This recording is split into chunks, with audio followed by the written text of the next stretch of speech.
Stanislas de Bensman, vous êtes patron, vous présidez donc Croissance Plus, vous êtes pour la paix sociale, pour la bonne marche de l'entreprise. Bien entendu, J'imagine. je suis pour que les entreprises se développent harmonieusement. Oui, donc pourquoi vous opposez-vous à cette mesure qui, par essence, doit empêcher toute discrimination? Oui, malheureusement, le fait de mettre le juge dans l'entreprise sur ces sujets-là, c'est un sujet de complexité, c'est un sujet de conflit qu'on introduit dans l'entreprise. Il est évidemment pas du tout question de dire que justifier les augmentations de salaire n'est pas une bonne chose. Mais d'ailleurs, justifier les augmentations de salaire, c'est le quotidien, c'est la vie des entreprises. Tous les jours, on justifie chacun de nos actes et il faut le faire bien pour que les salariés comprennent ce qui se passe dans l'entreprise. Maintenant, mais pas forcément sur des éléments tangibles, probants et objectifs. C'est ce que reprochait justement cet arrêt de la Cour de cassation.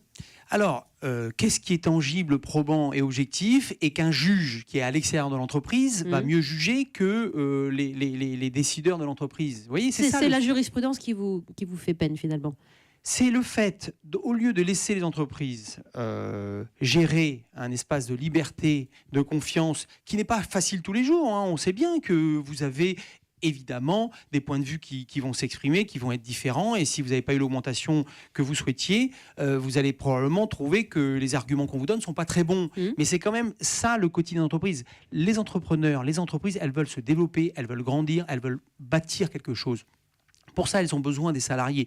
Donc, le quotidien d'une entreprise, c'est d'essayer de trouver ce que vous disiez, c'est-à-dire une harmonie.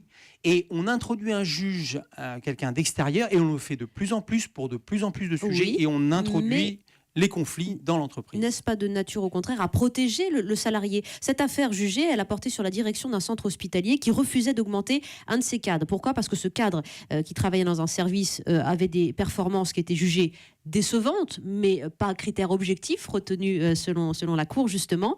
Performance jugée, c'était pas un élément objectif d'appréciation. Voilà pourquoi la Cour a décidé de cette décision qui manifestement vous ennuie, mais qui protégerait ce salarié. Mais vous savez, en France, on a construit un système qu'on veut toujours plus protecteur et finalement, il est devenu étouffant. Et le chômage massif de notre pays, il vient de cette volonté de toujours plus protéger, mais c'est bien de protéger, mais quand ça devient étouffant, à ce moment-là, vous êtes contre-productif. Et je pense que le sujet aujourd'hui, c'est plutôt de donner plus de liberté, plus d'espace de développement aux entreprises, plutôt que de rechercher en permanence que des gens extérieurs à l'entreprise. Les micros sont ouverts en studio parce que monsieur veut interpeller notre invité immédiatement. Bonjour monsieur. Bonjour. Face à Stanislas de Bensman. Très sincèrement, ça vous a été favorable depuis longtemps, ça. Et on vous a laissé faire jusqu'à...